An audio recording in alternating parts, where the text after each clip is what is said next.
Assalamualaikum warahmatullahi wabarakatuh. Waalaikumsalam warahmatullahi wabarakatuh. Bismillahirrahmanirrahim. Alhamdulillahilladzi hadana li hadza wa ma kunna linahtadiya laula an hadana Allah. Asyhadu an la ilaha illallah wahdahu la syarika lah wa asyhadu anna Muhammadan abduhu wa rasuluh. Allahumma salli wa sallim ala sayyidina wa habibina wa syafi'ina wa maulana Muhammadin wa ala alihi wa sahbihi ajma'in. Amma ba'du, rabbi shrah li sadri wa yassir li amri wa hlul 'uqdatam min lisani yafqahu qawli. Subhanaka la ilma lana illa ma 'allamtana innaka antal alimul hakim. Rabbana zidna ilman wa alhiqna bis-shalihin. Al-Fatihah. Allah yaftahu alaina futuhal arifin wa yufaqihuna fid-din wa yarzuquna kamal ikhlas wal yaqin. Bismillahirrahmanirrahim. Ulama'il amilin wa masyayikhina fid-din wa walidayil hadirina fi hadzal shalah wa ila jami'i masawqaf amwalakum fi bina'ihi wa ila mu'allifat al-kitab. Syaikhul lillahi lahumul Fatihah. A'udzu billahi minasyaitonir rajim. Bismillahirrahmanirrahim.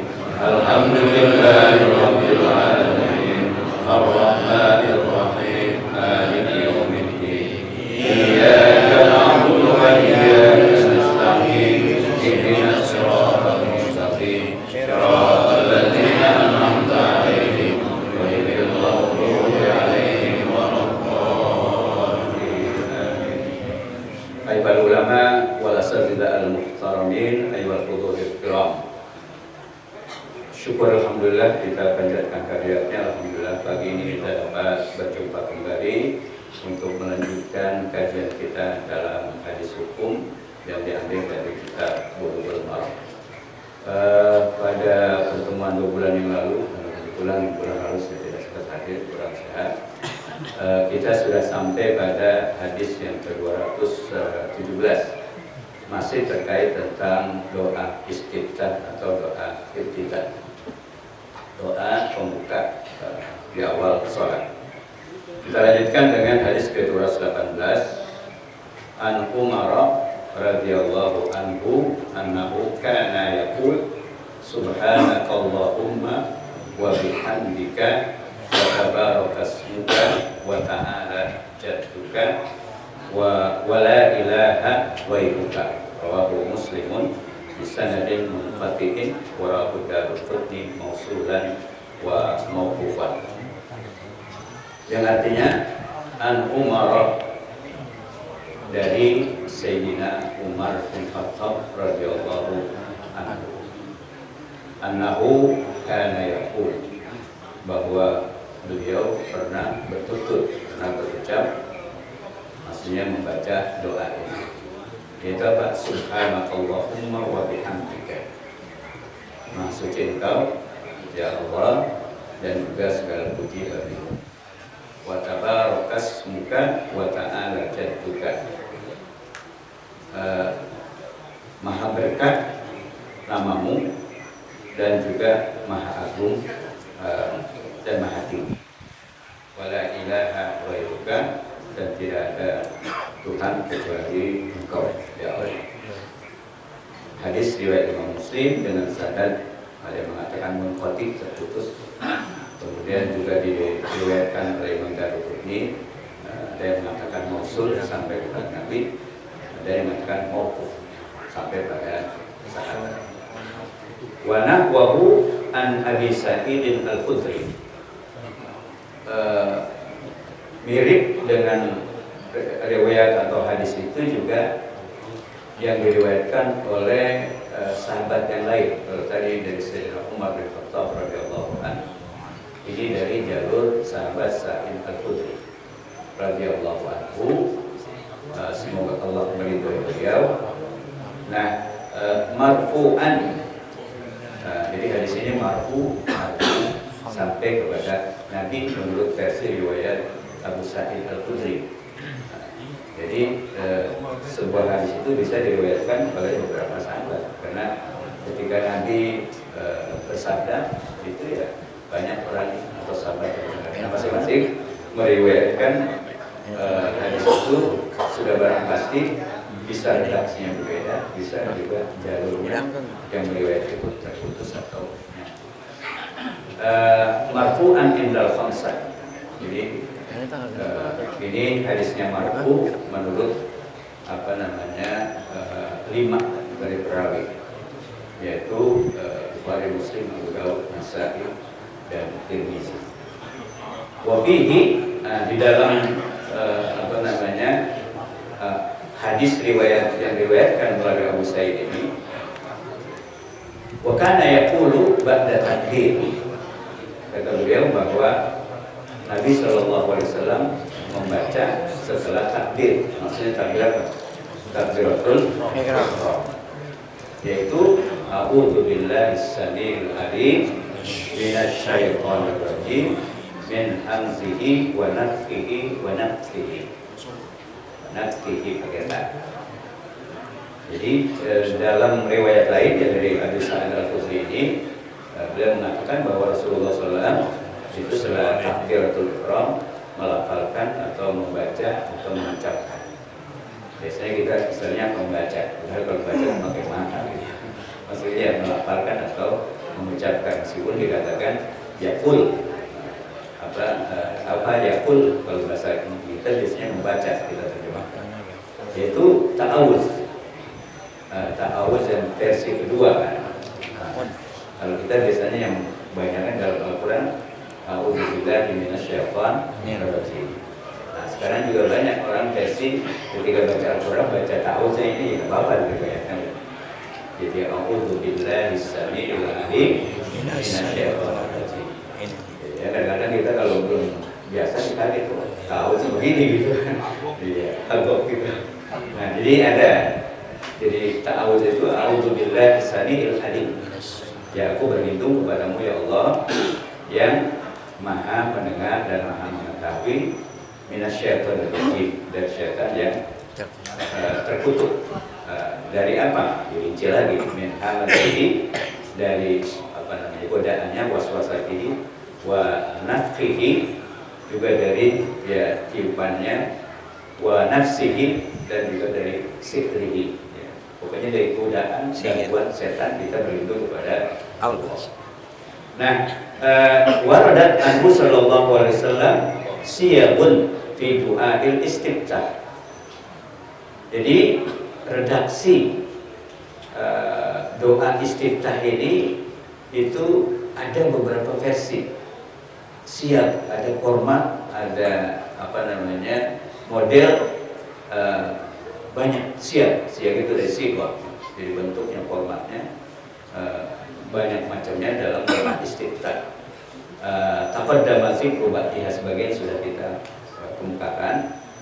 Wa kana Umar yastaftih bi hadzal dzikr al-warid fil hadis di maqam Nabi sallallahu alaihi wasallam wa yajharu bihi wa yu'allimuhu an-nas. Jadi yang dilakukan oleh Sayyidina Umar bin Khattab radhiyallahu anhu yang mewiridkan beliau membaca ta'awuz ini dengan jahar, wa jahiru, artinya diajarkan membaca dengan jahar, maksudnya ketika mengajarkan kepada manusia, sebagaimana juga disyariatkan ta'awuz itu atau istiazah itu dari setan, dari kesombongannya, dari sihirnya, dari godaannya. Untuk apa tujuannya ta'awuz itu? Tahassunan minhu, itu untuk membentengi diri dari godaan-godaan setan itu.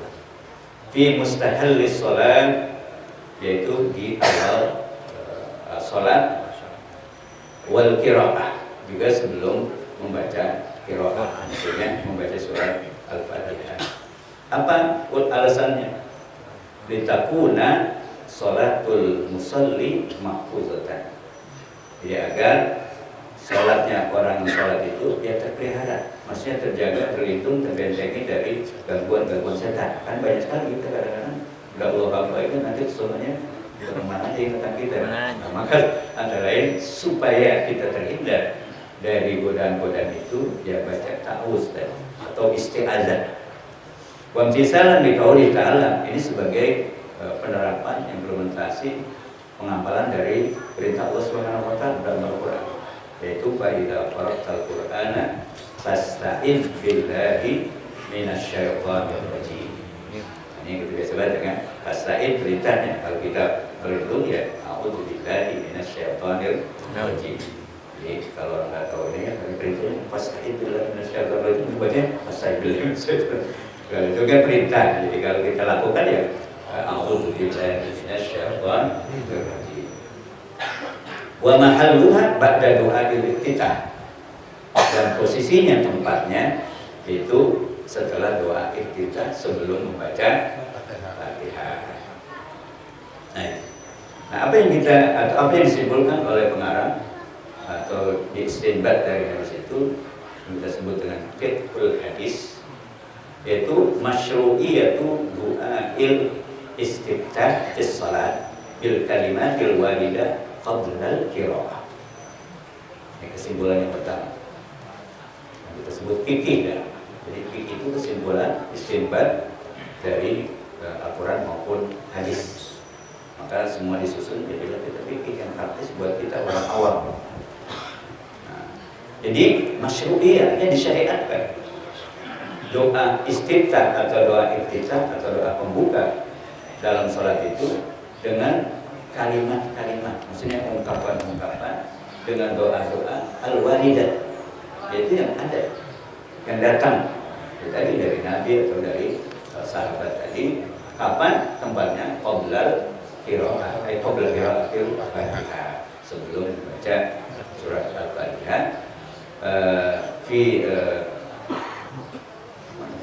Poin dua. Yang kedua, poin kesimpulannya adalah talabut ta'awudzi minasyarri syaitani wa af'alihi qabla al-qira'ah wa ba'da du'ail iftitah. Jadi karena itu disyariatkan, maka juga dalam membaca isti'adzah atau awad itu adalah memohon perlindungan, talabut ta'awudz.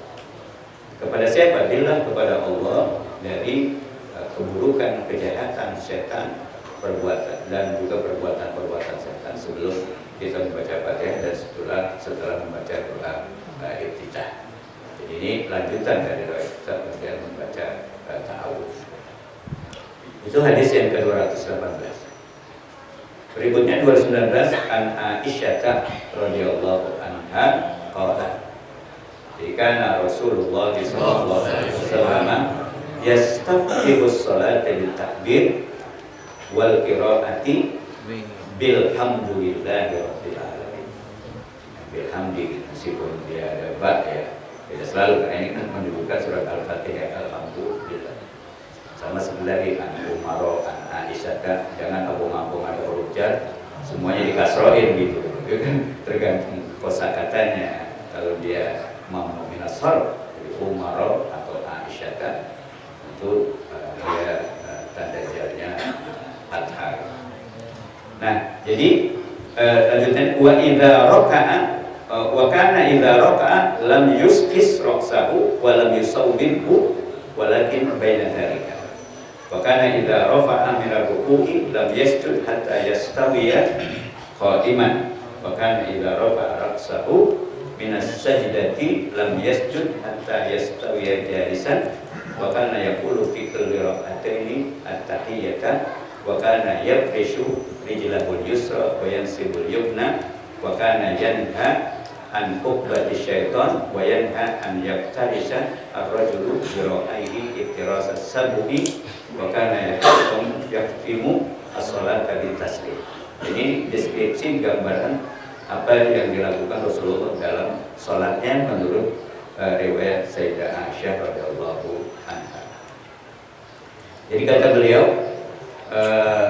Rasulullah sallallahu alaihi wasallam itu ketika sholat melakukan apa? Yang pertama, yastaftihu sholat bi takbir. Beliau mengawali, membuka sholatnya dengan melafalkan atau mengucapkan apa? Takbir, yang disebut takbiratul ihram. Takbiratul ihram itu adalah rukun qauli. Dan beda dengan takbir-takbir yang lain, yang disebut takbir apa namanya? Al-intiqal. Itu harus kita tahu bedanya supaya kapan dia yang tidak bisa ditawar-tawar harus diucapkan, mana yang tidak diucapkan juga tidak mengganggu kesohihan kita. Nah yang pertama itu takbiratul ihram itu masuk kategori rukun sholat. Jadi dia bukan angkat tangannya, tapi pelafalan Allahu Akbar. Jadi harus dilafalkan, harus diucapkan, tidak boleh dalam hati. Justru dalam hati itu rukun qalbinya, niatnya berbarengan dengan kita Allahu Akbar, hati kita ngikutin apa yang tadi sebelum sholat kita ucapkan, usolli kan. Jadi usolli itu di luar sholat, jadi nggak perlu diperdebatkan kan. Itu menurut mazhab Syafi'i dianjurkan supaya fokus kita ketika Allahu Akbar. Nah itu yang tadi kita baca, di hati kita ingat, itu yang disebut dengan niat. Niat itu mahaluhal qalbun. Jangan sampai usolli beberapa kali bila takbiratul mati mana ya gak sah banget kan. Nah begitu juga takbirnya harus dilafalkan, bukan gak sah gitu kan. Ya harus Allahu Akbar. Nah, jadi itu, jadi Rasulullah kata Sayyidah Aisyah radhiyallahu anha dia mengawali sholatnya dengan takbiratul ihram, setelah itu qiraahnya apa? Alhamdulillahirabbil alamin. Nah ini jadi kebetulan yang membuat nanti jadi ikhtilaf gitu. Karena Sayyidah Aisyah radhiyallahu anha tidak menyebut baca Fatihah gitu kan. Tapi alhamdulillah, sehingga ada sebagian mazhab yang menganggap bahwa gitu basmalahnya tidak termasuk di dalamnya, sehingga dibaca langsung saja alhamdulillah. Itu untuk dulu kita bahas hukum membaca basmalah di dalam surat Al-Fatihah di dalam sholat, termasuk juga hukum atau status basmalah itu dalam Al-Quran. Kalau dalam mazhab Syafi'i ya semua basmalah yang ada di pembuka surat itu ya bagian dari surat itu kan. Makanya kita kalau baca awal surat pendek baca apa? Basmalah juga, apalagi Fatihah kan. Ya itu mazhab Syafi'i. Mazhab Syafi'i. Jadi kalau orang nggak begitu ya itu mazhab lain. Bahkan ada yang mengatakan membalik, ya nggak boleh gitu kan baca basmalah di dalam sholat fardu. Nah ini antara lain ini, karena kata Sayyidah Aisyah yaitu dengan membaca qiraah bilhamdulillahirabbil alamin. Nah, tentu mazhab Syafi'i berpendapat begitu ya banyak alasannya gitu, banyak dalilnya, banyak argumennya, sehingga wajib menurut Imam Syafi'i membaca Bismillahirrahmanirrahim, terutama di dalam membaca Fatihah. Nah itu. Jadi hal-hal yang begini yang membuat istilah ulama wajar. Kemudian berikutnya setelah membaca Alhamdulillah atau Fatihah, beliau wakana idza raka'a lam yushkis ra'sahu wa lam yusawwibhu. Dan ketika beliau ruku, maksudnya Rasulullah SAW yang dideskripsikan, digambarkan oleh Sayyidah Aisyah, itu lam yushkis ra'sahu, ay lam yarfa'hu, lam yarfa' ra'sahu. Maksudnya dia punya kepala itu tidak begini, tapi lurus dengan punggungnya, dengan bagian belakangnya. Itu maksudnya lam yushkis ra'sahu. Atau sebaliknya, walam yusawwibhu, nggak nundukin, yakfidhu. Maksudnya kadang-kadang ada dia pegangnya juga betisnya, pegang nanti kepalanya tidak rata dengan bagian-bagian punggungnya dan belakang. Jadi itu harus lurus tiga itu, bagian kepala, kemudian punggung, kemudian belakang. Sehingga ibaratkan kalau kita naruh papan di situ, ada gelas yang penuh, dia nggak tumpah. Gitu. Nah itu menunjukkan lurus tadi yang dalam istilah Sayyidah Aisyah lam yusaffisu wa lam yusawwibhu, ai lam yarfa'hu wa lam yakfidhu. Itu posisi ruku. Nah, tetapi yang beliau lakukan itu walakin baina zalika. Jadi antara ganak dan atas itu antara jongkok banget, tunduk banget. Jadi ya wa baina zalika, artinya lurus itu antara yang ke atas, antara yang ke bawah. walakin baina zalika. Wa kana idza rafa'a min ar-ruku' lam yasjud hatta yastawiya qa'iman. Nah, ini kita sebut tumanina, yaitu beliau itu apabila rafa'a itu yang mengangkatnya, bangun maksudnya, bangun, yaitu mau ke i'tidal, bangun dari ruku yang kita sebut i'tidal. I'tidalnya tegak lurus seperti posisi awal. Nah, lam yasjud hatta yastawiya qa'iman. Beliau tidak langsung sujud dari ruku kemudian i'tidal, tidak langsung sujud, turun sujud. Nah, itu yang dimaksud kita sebut dengan tumanina. Nah, tumanina itu berhenti, tenang sejenak, ya, minimal ya kalau ruku sujud baca tasbih sekali udah cukup itu. Jadi jangan kalau istilah kita kayak capung cebok gitu kan. Kayak capung cebok kan udah kagak berhenti lagi, langsung aja kan. Itu kayaknya udah sholat tapi belum. Sehingga ulama mewanti-wanti ketika menghitung rukun sholat itu ada yang digabung, yang lebih berhati-hati dipisah tumaninanya kan. Jadi kalau yang 13 kita bilang ruku beserta tumanina. Tapi yang lain ruku, kemudian rukun berikutnya tumanina, i'tidal, kemudian yang lainnya tumanina, supaya lebih fokus gitu. Jangan sampai dia udah merasa ruku, sujud, i'tidal, tapi tumanina nggak ada. Sah apa nggak sholatnya? Ya kagak. Nah, itu yang sangat tipis itu kan, bedanya gitu, yang harus kita perhatikan. Maka untuk berlebih hati-hati kita bilang rukun sholat itu 17 kan? Bukan 13. Supaya apa? Supaya sadar itu yang empatnya itu, 4 posisi itu kan, yaitu ketika ruku, ketika i'tidal, ketika sujud, ketika apa lagi? Duduk di antara dua sujud. Nah, itu yang disebut tadi hatta yastawiya qa'iman, sampai beliau itu tegak lurus. Nah, jadi tidak langsung, belum sampai tegak lurus sudah langsung sujud. Wa kana idza rafa'a ra'sahu minas sajdati lam yasjud hatta yastawiya jalisan. Begitu juga ketika sujud tadi lam yasjud hatta yastawiya jalisan. Jadi sampai ya tumanina juga. Hatta yastawiya jalisan, jadi sambil sujud itu dia tenang. Wa kana yaqulu fi rak'ataini at-tahiyyah.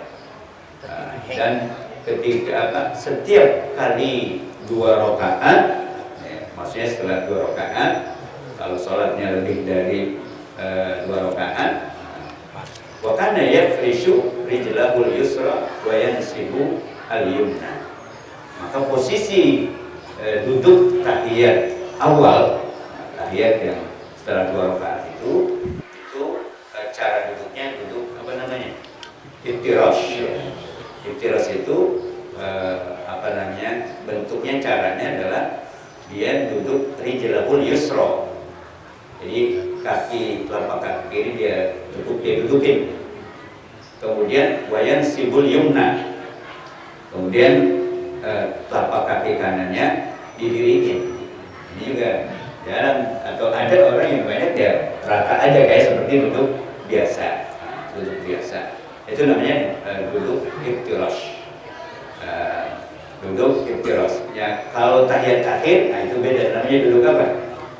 Tawarruk. Tawarruk itu kaki kiri kita di bawah betis kaki kanan. Kaki kanannya sama seperti posisi iftirash tadi, berdiri. Itu kalau nggak biasa, nggak bisa itu. Ya, jadi kakinya yang enak kan gituin aja kan? Iya, itu gampang karena ada terlatih gitu. Jadi kalau dibiasakan, ya doa duduk iftirash bisa, begitu juga duduk tawarruk tadi. Ya, meskipun ini kesempurnaan, artinya bukan berarti nggak sah sholatnya. Kemudian wakana yanha an uqbatis syaitan. Wa yanha an yaftarisha ar-rajulu fi zira'aihi iftirasas sabuk. Jadi dan beliau, kata Sayyidah Aisyah, maksudnya Rasulullah SAW itu melarang kita dalam sholat itu, terutama dalam duduk itu, an uqbati asyaitan. seperti duduknya setan, kemudian wayanha an yaktas sarajul zira'aihi itirasa sabu. Begitu juga dilarang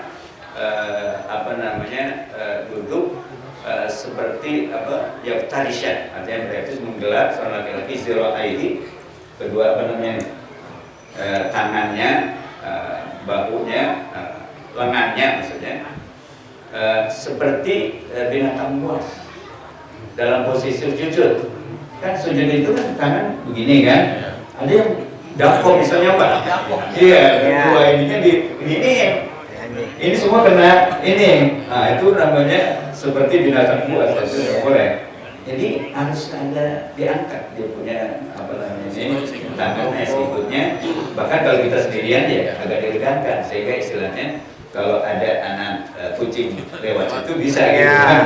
Jadi jangan, apalagi beda pom semua kan. Nah tangannya juga nggak seperti tadi hewan binatang buas itu. Nah itu adalah kesempurnaan dari apa yang dilihatkan oleh Sayyidah Aisyah radhiyallahu anha. Nah kemudian dijelaskan secara global oleh pensyarah.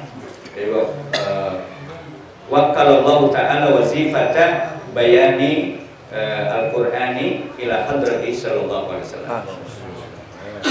Jadi Allah Subhanahu wa taala memberikan wewenang yaitu kepada baginda Rasulullah SAW dalam menjelaskan ayat-ayat Al-Quran terkait dengan sholat ini ila hadratihi sallallahu alaihi wasallam, kepada yang mulia baginda Rasulullah SAW. Ya kalau kita ngikutin Al-Quran aja kan, wa aqimus sholat wa atuz zakat, beres kan?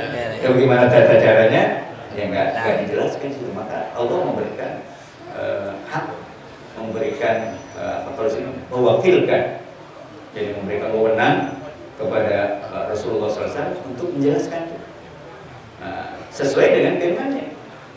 Ja'annahu a'lamun nas bi muradi rabbih. Karena beliau itu baginda Rasul orang yang paling paham, paling tahu yang dimaksud dengan Allah itu. Muradillah, maksud Allah itu tata cara seperti apa, yang paling tahu adalah baginda Rasul. Tentang tata cara itu sesuai dengan firman Allah dalam Al-Quran, wa anzalna ilaika dzikra litubayyina lin-nasi ma nuzzila ilaihim. Itu fungsi Nabi. Jadi beliau menjelaskan hukum-hukum yang ada dalam Al-Quran, merinci, kemudian menguraikan, bahkan juga punya hak untuk menetapkan hukum. Nah, kita tahu ya sumber hukum utama yang disepakati oleh semua aliran ya Al-Quran dan hadis. Nah sehingga dengan diberikan wewenang itu seperti firman Allah, wa anzalna ilaika dzikra, dan aku atau kami kata Allah telah menurunkan kepadamu az-zikra. Ya kalau kita terjemahan zikra itu peringatan. Maksudnya zikra itu nama lain untuk Al-Quran. Dan Al-Quran banyak namanya, itu yang paling populer Al-Quran itu Al-Kitab, Al-Furqan, kemudian juga az-zikra. Jadi az-zikra di sini maksudnya adalah Al-Quran. Jadi kalau kita nggak baca tafsir, ujuk-ujuk baca ini aja, ya kita terjemahin harfiah berarti peringatan.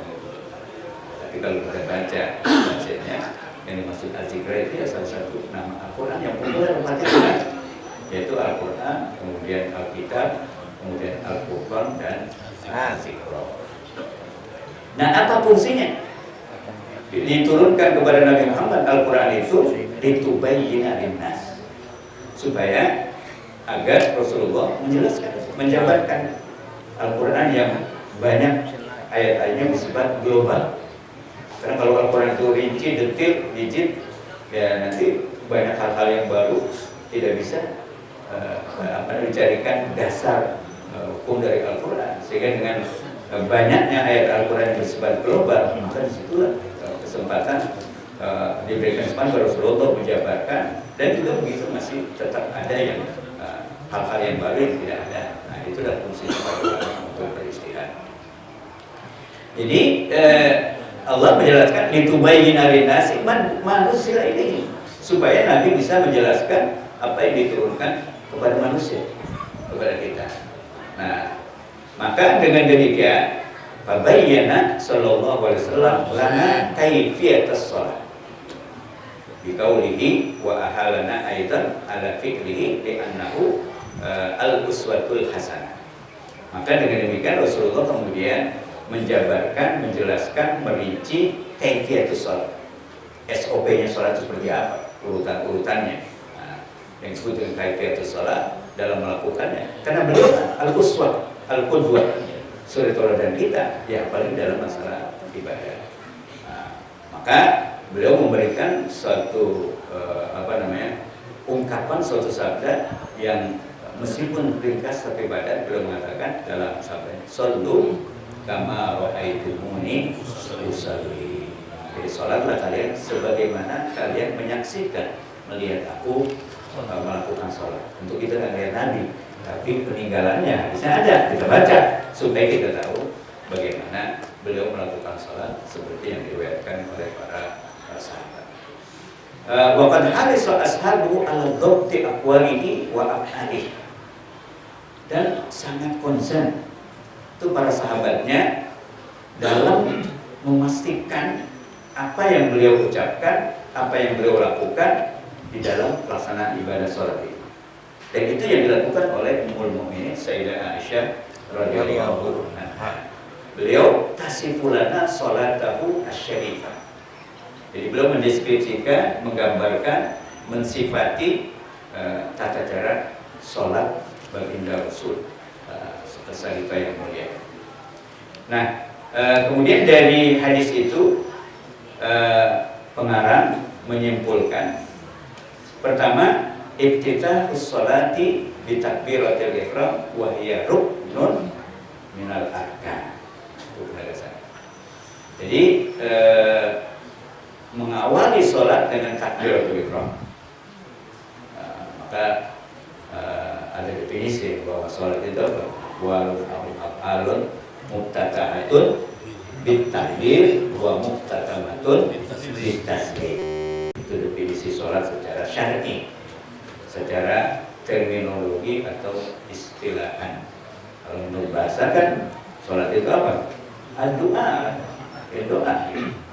Tapi secara istilah ya wal afal muqtadamatun takbir wa muqtadamatun bit taslim. Ucapan, perbuatan yang diawali dengan takbir, takbiratul ihram, dan diakhiri dengan salam. Nah, mungkin sebelum ketemu tentang salam itu juga kita ingatkan ini, salam itu rukun dari sholat. Jadi baca yang benar. Jangan assalamualaikum, assalamualaikum, bahasa itu. Assalamualaikum, alnya dibaca, bukan kayak kita sadari. Assalamualaikum. Ada alnya enggak? Enggak. Ya kalau salam juga kalau mau dapat pahala yang benar assalamualaikum. Apalagi di sholat, hilang 2 huruf kan? Ya. Bahkan 3 huruf, alif lam sin kan? Sin kan double assalamualaikum. Ini kecil-kecil begini kadang-kadang kita sering dengar gitu. Assalamualaikum, assalamualaikum. Jadi assalamualaikum dan diucapkan. Terutama yang pertama itu kan, bukan nengoknya. Kalau nengoknya itu sunnah kan. Tapi yang diucapkan itu apa? Ya assalamualaikum. Sama dengan takbir tadi, bukan angkat tangannya, karena itu sunnah kan. Tapi dilafalkan, karena dia rukun qauli, rukun ucapan. Nah ini hal-hal yang kecil kan kita anggap remeh gitu, sehingga membuat sholat kita tidak sah. Itu yang pertama. Jadi membuka sholat dengan takbiratul ihram, dan itu merupakan salah satu dari rukun sholat dan kategorinya rukun qauli, harus dilafalkan maksudnya. Yang kedua, wujubu qiraatil Fatihati ba'da takbiratul ihram wa hiya ruknun minal arkan. Begitu juga wajib membaca surah Al-Fatihah. Kalau kita bilang surat Al-Fatihah, itu bahasa Indonesia itu surat. Kalau bahasa Arab apa? Surah. Kecuali kalau diwasalkan suratul Fatihah. Bahkan kita bukan Fatihah nyebutnya, apa? Fatihah, Al-Fatihah. Begitu bukan bila? Nah itu dilurusin Fatihah supaya jadi bahasa Arab gitu. Jadi kalau surat Fatihah tadi itu bahasa Indonesia kan. Jadi kalau baca bahasa Arabnya suratul Fatihah atau surah Al-Fatihah. Kan kita belajar tajwid, bagaimana kalau wakaf, bagaimana wasal kan, lalu bahasa Arab gitu, kalau bahasa Indonesia bebas saja kan. Nah, jadi itu barangkali hal-hal yang kelihatannya kecil. Jadi wujubu qiraatil Fatihah ba'da takbiratul ihram wa hiya ruknun min arkan. Jadi wajib membaca surah Al-Fatihah setelah takbiratul ihram dan dia salah satu rukun dari rukun salat. Itu sih sudah biasa. Ya tentu dalam kondisi tertentu yang kita sebut makmum masbuk, ya dia dapat dispensasi, tidak baca Fatihah pun sudah dapat sah. Cuma yang jadi masalah yang sering kita lihat, ketika orang masbuk gitu, kadang-kadang datang langsung sujud aja gitu. Nah, berarti itu takbiratul ihramnya, niatnya, berdirinya hilang kan. Jadi abung-abung kepengen dapat rakaat, jangan ujuk-ujuk langsung itu aja, 3 rukun ketinggalan kan. Emang kalau Fatihahnya ada dispensasi tidak? Ada dispensasi nggak baca nggak apa-apa. Tapi yang namanya tadi takbiratul ihram, niat diri, ya harus ada tetap. Begitu juga seringkali kita menyaksikan orang datang masbuk, kemudian itu imam udah hampir di ujung, dia pakai baca usolli, baca ta'awudz segala macam, sehingga kemudian imam keburu ruku, dia masih diri, imam kemudian tidak, dia baru ruku. Nah itu kadang-kadang dianggapnya dia dapat rakaat gitu kan. Jadi dia dapat rakaat kalau dia bisa sempat sama makmum dalam keadaan ruku. Nah itu yang sering, karena dia malas gitu kan. Dia tadi segala macam diawali dibaca gitu, akhirnya rukunya ketinggalan, dia nyusul, tapi dia habis dapat rakaat kan dia baru terhitung dapat rakaat kalau dia bersama imam sempat ruku dan bersama imam sempat tumanina, baca tasbih sekali. Tapi kalau simpang siur perwis gitu, imamnya bangun dia baru ruku, dia itu nggak dapat ya sholatnya sah, tapi tidak terhitung rakaat. Itu yang kadang-kadang kita kurang peduli gitu, hal-hal kecil. Nah, saya udah dilihatin aja nih sama ketua banyak tidak ya, itu saya paham udah, tapi harus tuntas kajian sampai terakhir. Itu poin 3. Jadi wujud utamanin nanti ke ruku wasujud wa nahuma ruknani la tasihu sholatu bidunihima. Jadi tumanina itu wajib dalam ruku dalam sujud, dan dia merupakan rukun, 2 rukun dari rukun sholat yang tidak sah sholat tanpa keduanya, tanpa kemana. Dan terakhir, ada baru 3 tadi, 4 an-nahyu anil tasyabbuh bil hayawan ka ikail qalb wa firasyid. Jadi jangan menyerupai hewan dari dalam duduk sujud misalnya. Kemudian yang kelima, qiraatul tasyahhud fi kulli rak'atain wa huwa ruknun fi rak'atil akhirah. Membaca tasyahud atau tahiyat dalam setiap 2 rakaat, dan itu hukumnya sunnah, tapi wa ruknun fi rak'atil akhirah. Sedangkan pada rakaat terakhir yaitu hukumnya rukun, masuk kategori rukun. Dan yang keenam, ihtitamus sholati bitaslim, yaitu mengakhiri sholat dengan membaca salam. Wal jumhur ala anna taslimatal ula ruknun min arkan.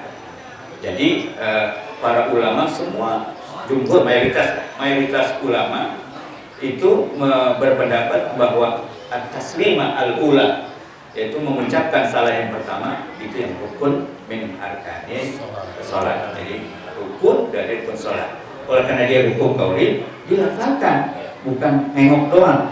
Dan lapangnya enggak assalamualaikum, jangan assalamualaikum. Itu mana orang takut assalamualaikum. Nah itu. Jadi khilafan dalam Hanafiyah al-Qatili bi jawazil khurud min as-salati bit taslim wa bi ghairihi. Tapi menurut mazhab Abu Hanifah saja, kalau jumhur tadi harus itu mengatakan ya yang penting boleh keluar sholat itu dengan apa saja, tidak mesti assalamualaikum. Kalau udah udah pasti itu sepakat.